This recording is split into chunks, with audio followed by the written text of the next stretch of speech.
close up nih. Sana lihat. Nah, itu.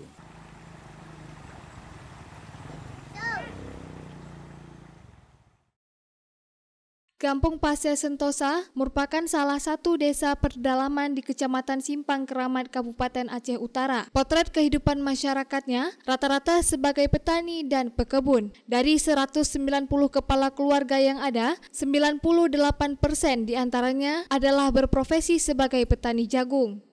Desa ini mempunyai lahan khusus tanaman jagung lebih kurang 30 hektar. Para petani saat ini sangat berharap adanya bantuan bibit jagung unggul, pupuk bersubsidi tanpa dibatasi, dan obat-obatan untuk hama tanaman.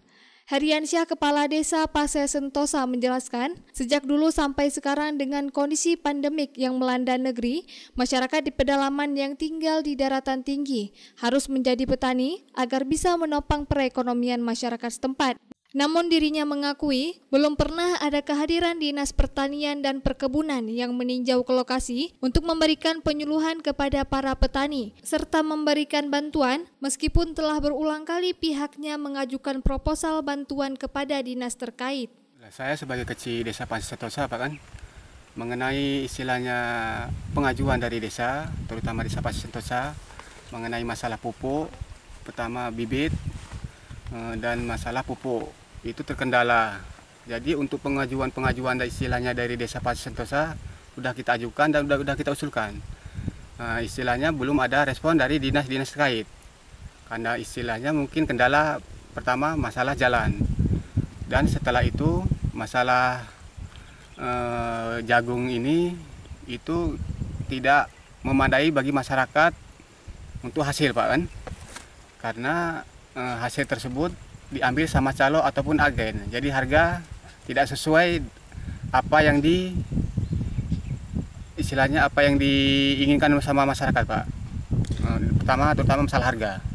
Untuk akses jalan itu bisa Pak, sangat penting sekali karena dari jalan itu mungkin harga istilahnya turun, Pak, bagi petani, kan. Karena jarak kita mungkin paling jauh, Pak, kan. Jadi dampak itu terutama yang diambil dari harga. Dan sayang juga sama petani yang ada di Pasir Sentosa. Saya dari pihak pemerintah, tolonglah istilahnya desa kami yang istilahnya jauh dari kota, istilahnya desa terpencil, tolonglah direspon. Karena istilahnya saya sebagai kecil bukan keluhan dari kecil aja, istilahnya dari seluruh masyarakat yang ada di Pasir Sentosa. Selain itu, para petani jagung juga mengeluhkan komoditas jagung miliknya yang kerap gagal panen akibat pupuk bersubsidi susah didapati dan dibatasi, sementara pupuk non-subsidi harganya mencapai Rp200.000 lebih. Dari Aceh Utara, Saiful Bahri melaporkan untuk Puja TV Aceh.